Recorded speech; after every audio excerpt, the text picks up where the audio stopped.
Welcome to AP Chemistry at Honega High School. I'm BBrown. Today we'll be looking at Part 5 of our Chapter 16 notes. Only one part to go after this. And today we'll be looking at Section 16.9 that deals with acid-base properties of salt solutions. So today we'll be getting into how salts can act like acids and bases. Now, first we're going to look at anions. The reaction of anions with water is basically a hydrolysis type reaction. Now the word hydro obviously means water, and lysis you may remember from biology when you talked about this type of process in cellular biology. It means to split. So basically what we're talking about is splitting water, because what's going to happen when an anion comes in is it's going to split our water molecule. Now one way to think about this that makes this a little bit easier is to view our water molecule as an HOH molecule.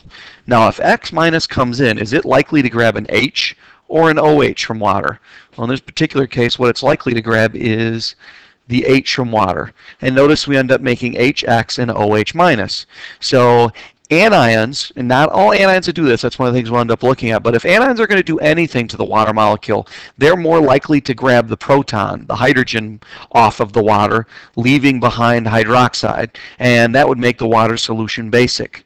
So anions in general are going to form basic solutions. So, and keep in mind, this is if they do anything. That's something we're going to come back to in a minute. So as a general statement, anions are going to make bases. So when we get to cations, shouldn't be a big surprise that if anions do one thing, then cations should choose something else. So cations with acidic protons, so something like NH4+. So if we have an extra H+ on there, obviously that can react with water, and that can end up making H3O+, and that's going to lower the pH of the solution because we're making more H3O+. So if you've got an ionizable hydrogen on the cation, like something like ammonium would, it's pretty easy to see that it's going to make the water acidic. The more difficult one for sometimes people to see, and if you think about what we looked at with the anion on the last page, it's a related idea, but not quite the exact same thing. Now, most metal cations that are hydrated in solution, they're also going to lower the pH. In other words, they're going to make it acidic too.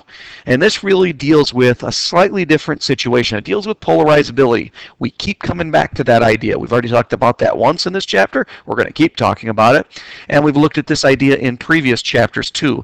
Now what basically happens here is there's an attraction between the non-bonding electrons on the oxygen of water. So if you're picturing the water molecule here, remember we have non-bonding pairs in this situation, and that is going to be negative in charge.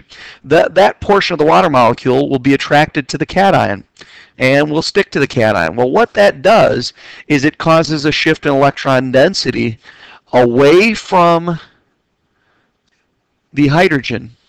So what we're going to end up with is a shift in electron density in that direction.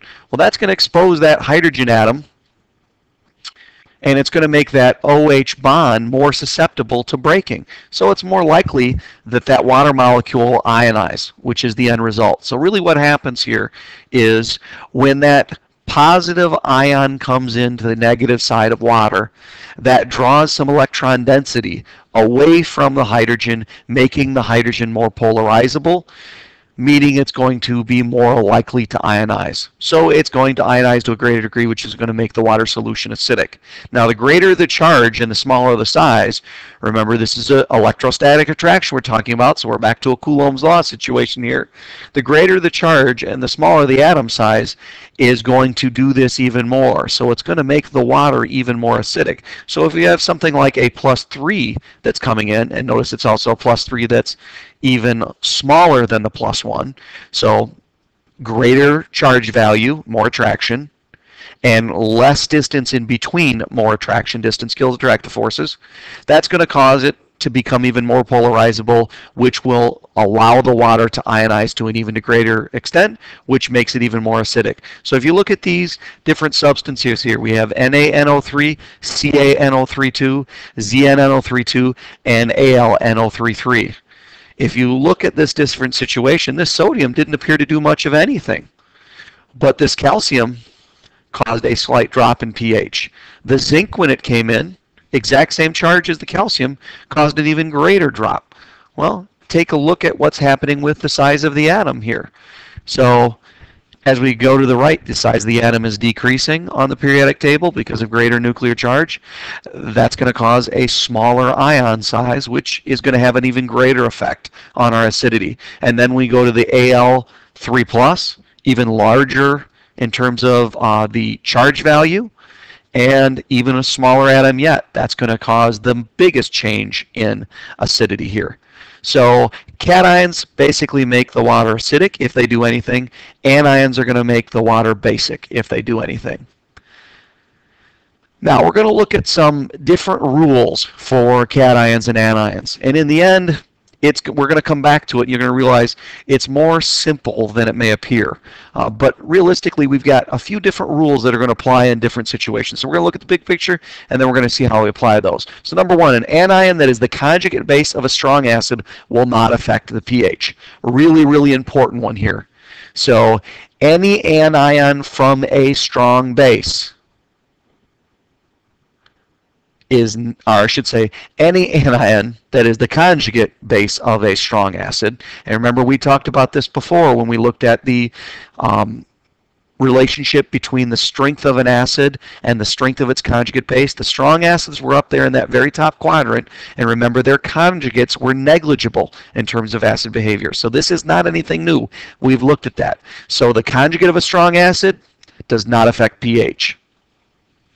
An anion that is the conjugate base of a weak acid will increase the pH. In other words, if it's an anion, and it's not coming from a strong acid, it's actually coming from a weak acid. Something like HCN is a weak acid, so CN- would be an anion of that weak acid. That's actually going to increase the pH. So in other words, it's going to grab protons from water, and it's going to make the water a little bit more basic. So by rule number 2, if it's the anion from a weak acid, it's going to do what we looked at in the very first slide. It's going to increase the pH. It's going to make it basic. Now, the cation is the conjugate of a weak acid, or from a weak base. So a cation is the conjugate acid of a weak base, will decrease the pH. So if we have a weak base and we're looking at its cation, it's going to have an effect, and we just looked at this on the last slide. Those cations tend to make the water more acidic, but only if it's a cation that comes from a weak base. So we're going to have a component here. Rule 4 is going to be just like rule number 1 was. Cations of strong bases will not affect the pH.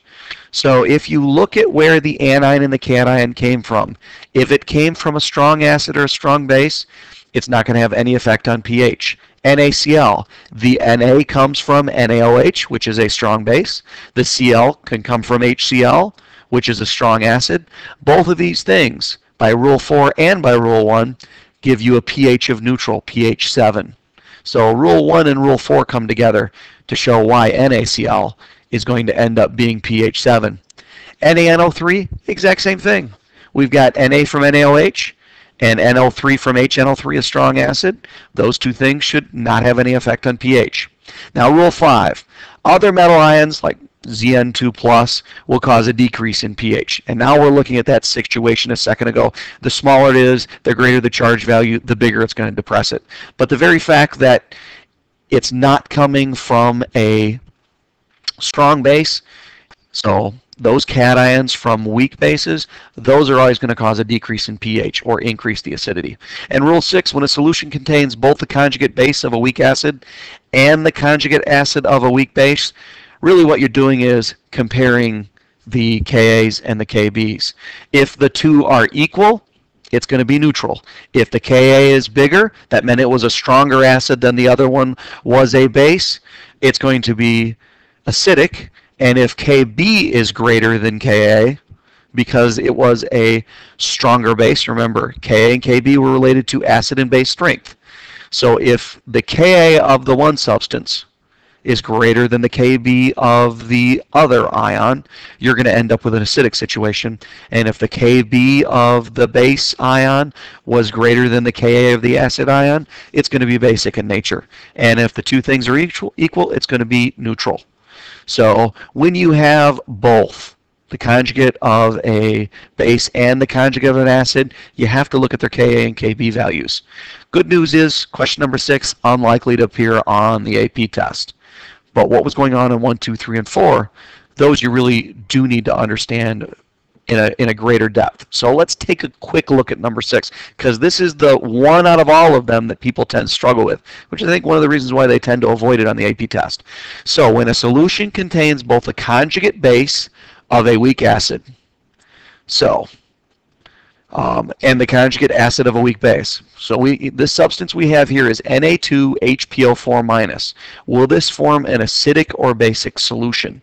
So first thing you have to do is evaluate both of the species that are there. Now, what's going on with HPO4-? That's really what we're looking at here. Now, HPO4- has the ability to become PO4-, which means it could be the acid of a conjugate base, and it's going to be a weak acid, or it can accept a proton, which means it's going to be a base, so it's going to form a conjugate acid. So in these two situations, HPO4 is the conjugate of a weak acid, and it's also the conjugate acid of a weak base. So what we really have to do is compare the two K values. Now, Na is no problem. Na comes from NaOH, that's from a strong, it's going to do nothing, so we're going to ignore it. So really the question here is what's going on with HPO4. It's a Rule 6 situation. HPO4 can do either. So look at its Ka and Kb. 10 to the negative 13th, that's a terrible, terrible acid. 1.6 times 10 to the negative 6, or 7th, that's still not a strong base, but it's definitely a stronger base than it is the acid. So the words up there sometimes become confusing, so I want to highlight. This is the conjugate base of this weak acid. This, let me switch colors here. This is the conjugate acid of this weak base. If you have that situation, you've got to check your K values. So in the end, it's actually a lot easier than it sounds. If you look at the two, Kb is a lot bigger than Ka, so the solution's going to be basic. If Ka was bigger than Kb, the solution would be acidic. But this is the least likely one to appear on the AP test. Should be able to handle it for my test, should be able to handle it for college chemistry, but this one rarely appears because they basically have to give you more information, and too often people are going to get lucky and guess the right answer. So they tend to avoid it. And where did we get that from? Well, that was what we talked about yesterday. So if we take a look at the Kas listed in the Appendix D, we could divide that into Kw, and we can derive that Kb value. So no, you're not going to look at Appendix D and find this number, but that was one of the things we were talking about yesterday, is how you can use Appendix D to look at an opposite or a different situation. So if we know the Ka of what H2PO4- is doing, then we can find the Kb of its conjugate. So let's look at some examples here. Now, there's really 3 big rules you have to apply. These are the most important ones. So these are the most likely to appear in the AP test. First off, conjugate that's strong, acid and bases are neutral. That's rule 1 and 4. I know they're 2 different rules, but it's the same idea. If it's the conjugate of a strong, it's going to be neutral. Rule number 2, cations make water acidic. Both 3 and 5 talked about this idea. So cations tend to make water, and remember, this top one trumps. Doesn't matter whether it is a cation or an anion if it came from a strong acid or base. So that one trumps. But if it's not from a strong acid or base, then we're looking at these 2 situations. Cations are going to make it acidic, anions are going to make it basic. And that's really all there is to it. The conjugates of strongs are neutral. Cations are, the remaining cations would be acidic, the remaining anions would be basic. So let's take a look at a couple of them here. First one we have is barium acetate. So when we chuck barium acetate in the water, is it going to make the water acidic, basic, or is it going to stay neutral? Well, first you look for the conjugates of any strong. In this particular one, does Ba come from a strong base, or does acetate come from a strong acid? That's the first thing you need to look at. Well, at rule number 4, which was Put this one up above. Remember, that one always trumps. Conjugates of strong. Barium hydroxide is a strong. So that means barium is going to be negligible. So we ignore that one. That's not going to have an effect. And that leaves us with acetate. Acetate, remember, is an anion. So by rule 2, this thing is going to be basic. So it is the conjugate anion of a weak acid. Acetic acid is a weak acid. So the anion that comes from it is going to make water basic. So if we throw this in water, it's going to become basic. Look at the second one, ammonium chloride. So first look for strongs. Ammonium hydroxide, no, that's not a strong base. Chloride, HCl, yeah, that is a strong acid. So we're going to skip that one by rule number 1. And that leaves us with ammonium. Well, ammonium is a cation. So the second situation here, which turned out to be rule 3, tells you this thing is going to be acidic. Next one, KNO3. Okay, KOH, that would be a strong base, so we can ignore the K. NO3, well, that comes from a strong acid. HNO3, nitric acid is a strong acid, so we can ignore that by rule 1. This thing is going to be neutral. When we have the cation anion from 2 strongs, it's going to be neutral. And then finally, the last one here, we have aluminum, and it is with the perchlorate. Now, aluminum hydroxide, nope, that's not a strong base, so we can't ignore that. And then we've got perchlorate. Well, that comes from perchloric acid. HClO4, that was one of our strong acids. So that one we can ignore by rule 1. So what we have here is a cation. Cations are going to make it acidic, so this is going to be an acidic situation. So remember, we had multiple rules. In all, there were 6 of them. But the reality is, we use these 3 ideas here. First, is it the conjugate of a strong? If it is, we know it's not going to have an effect. It's going to be a spectator. So strongs make spectators. Alliteration makes things easy. So think of it that way. And then cations that remain would make it acidic. Anions that will remain would make it basic. That's really all there is to it. Now, if you threw these into water, one of the other things you should be able to do is to write the reaction. So if we chuck this into water, before we leave this slide, I want to look at something very quickly here. If we do throw that into water and they ask us to write the dissociation reaction that would end up making the water basic, that's something you need to be able to do. So what we have here is CH3, COO minus. And when we throw that into water, that minus is going to grab an H, and what we're going to end up with is H. CH3COO, and that's a perfectly valid way to write it, even though it's stuck to the hydrogen on the end there. And we're going to end up with what's left from water, OH minus. Does that match what we said?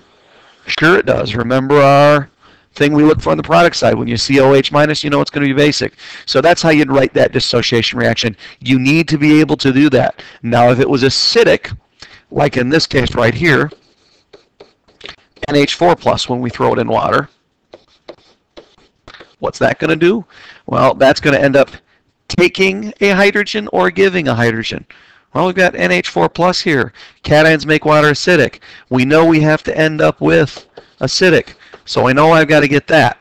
Well, that means I need to take a hydrogen and from the NH4 and put it onto the H2O. So that's going to leave me with NH3. You need to be able to write these reactions for when we throw salts into water and whether it's going to make an acid or base. You need to be able to figure out whether it's going to make an acid or base or write this reaction. Because notice, equilibrium reaction, we're making H3O plus and OH minus. We can do the Ka, Kb stuff we did with weak acids and strong acids with these, because that's really what they are, is they are weak acids, I should say weak acids and weak bases. These are really weak acids and weak bases. It's really what we're getting at here. You need to be able to, and you must be able to, write the reaction of each of these in order to handle the whole icebox Ka, Kb type problem. Okay, salt solution problem. Now, this is one where you really need to look at Appendix D. If you're not looking at Appendix D, you're not going to understand where these numbers are coming from. So open up your book and go to Appendix D. If you don't have your book and you have access to the online book, So you've gone on and done that. You can get access to this page, but it is really important when you're looking at what I'm going to talk about here that you look at Appendix D. Otherwise, I'm just pulling numbers out of thin air. You need to understand when we can't find things and when we can find things with this.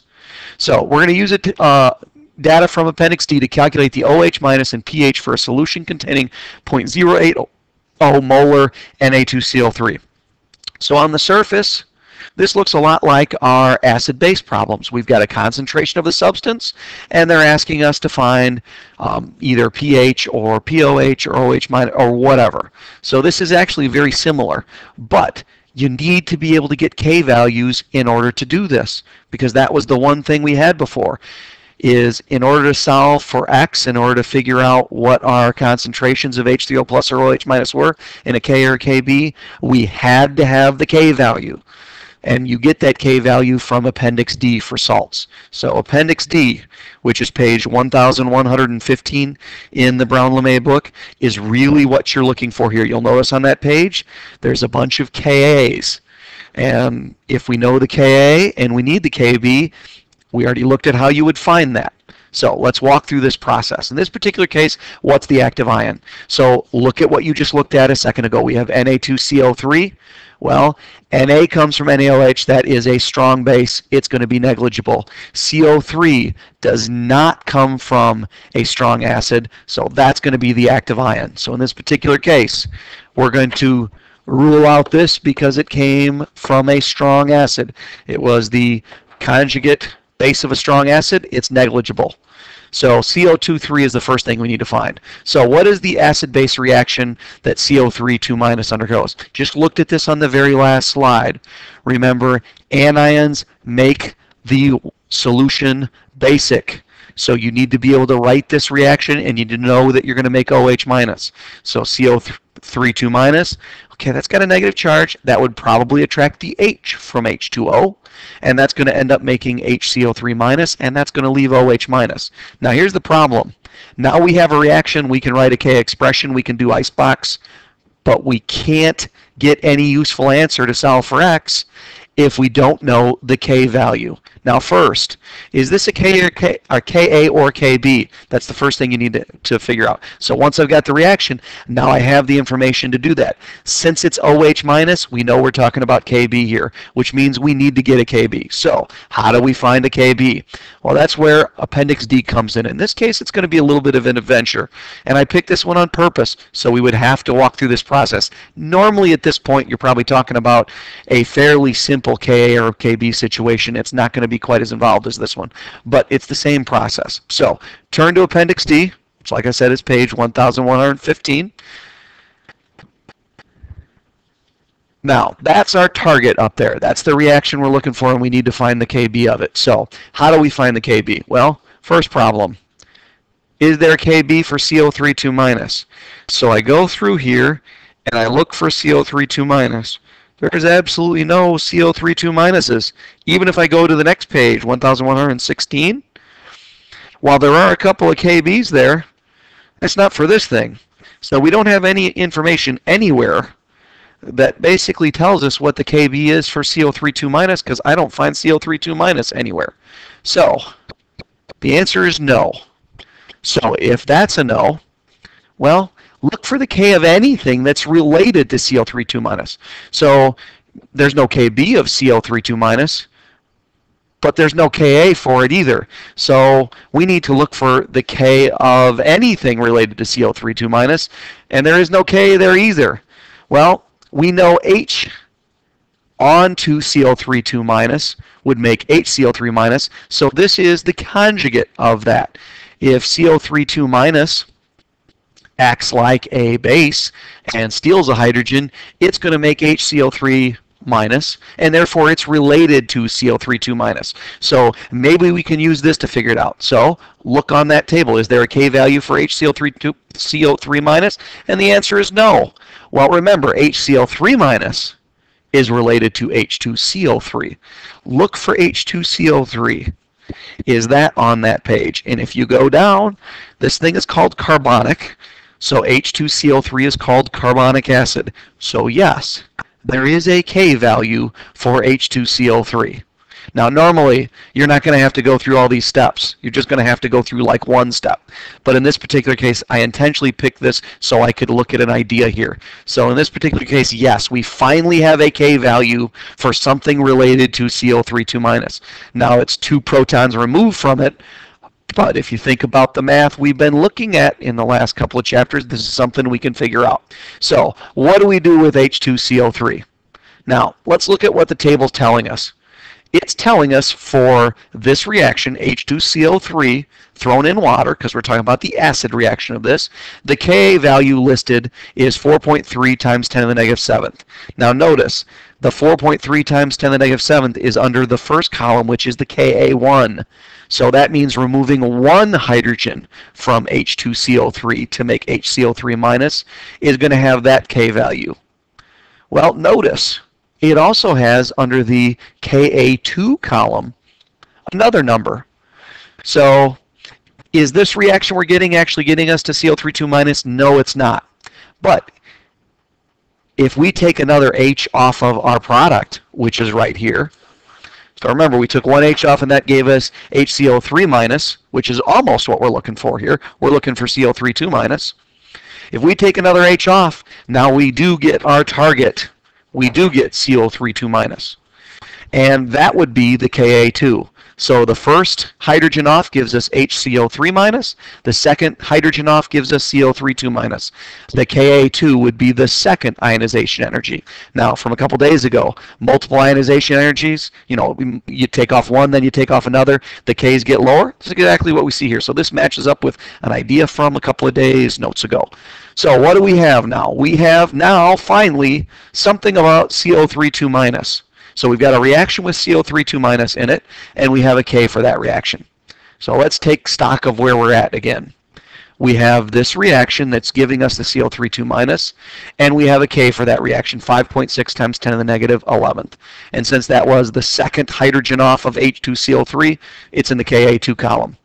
Now, we really want to know the Kb of this reaction, not the Ka of that reaction. Remember, Kb is Kw over Ka. So if we want the Kb of CO3 2-, the conjugate of HCO3-, then we would take the Ka2 and divide it into Kw.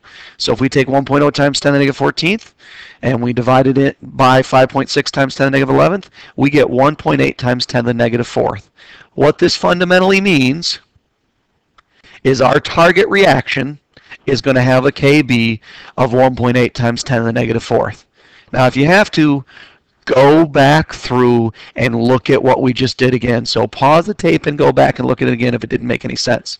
But this last step, us being able to look up a Ka of what we wanted, so the thing we're looking at isn't listed in the appendix, but the conjugate of the thing we're looking for is, we can then find the Kb of that in this one-step situation here. So if you need to, go back and review that again, because this is something that you will need to do. Now, not for one maybe that's 2 steps removed, but 1 step removed. So we would talk about something like finding HCO3-. We would need a reaction for HCO3- because that was the particular anion that we looked for. Well, that would be the conjugate of H2CO3. We could find the Ka1 for that, and that would give us what we want. So that would be the conjugate of that. So we have a relationship between that substance's Ka and the Kb we're looking for. So make sure you understand this before you move on here. Now, we've got an equilibrium reaction, and we have the K finally for it. We can write an equilibrium expression, which is going to look like this. And notice, since this was a base reaction, making OH-, it's Kb we're dealing with. Now, from this point, we can go back to our whole icebox thing. We know the initial concentration was 0.80 molar Na2CO3, so that would be the concentration of my CO3 2-. So we had to take that into account. So we know that's starting out at 0.080, and at the beginning it hasn't dissociated. We have 0 products, and that's going to be a minus X plus X. We're going to do that whole, and we've done this multiple times now. So remember, we have to do this. We have to show this. We're going to do our neglect X, and now we're going to end up with that same equation. We get X squared over the concentration of our weak acid or base is going to equal our K value. So we're going to end up with this just like we always did. So salt problems, the math is just like what we did with Kas and Kbs, but you have extra work. You have to find the reaction, you have to figure out whether it's an acid or a base reaction, and then you have to get the appropriate K from it. If it's not given in the problem, that is, because typically on the AP test, this would be, they would give you a K or a Ka or a Kb. You just have to recognize, do I have the right one, or do I have to do that extra divided into Kw step again? But once we get to here, we can just do our regular solve for x. When we plug this thing in and solve for x, we're going to get 3.8 times 10 to the negative 3. Does this pass the 5% rule? Well, yeah, it does. Barely, but it does. 3.8 times 10 to the negative third divided by 0.08 times 100 is less than 5%, so neglect x was valid. Remember, x here stands for these two things. So what we're actually getting here is the OH minus concentration. That's important, because if they're asking us for pH, because it says, what's the OH minus? Done, we've got that. And what's the pH? We got to go through an extra couple of steps here. We can't just take the negative log of this, because that's going to be POH. But we can take the negative log of it and subtract from 14.00. And remember, 2 sig figs, 2 decimal places in the p-value. So our final answer here ends up 11.58.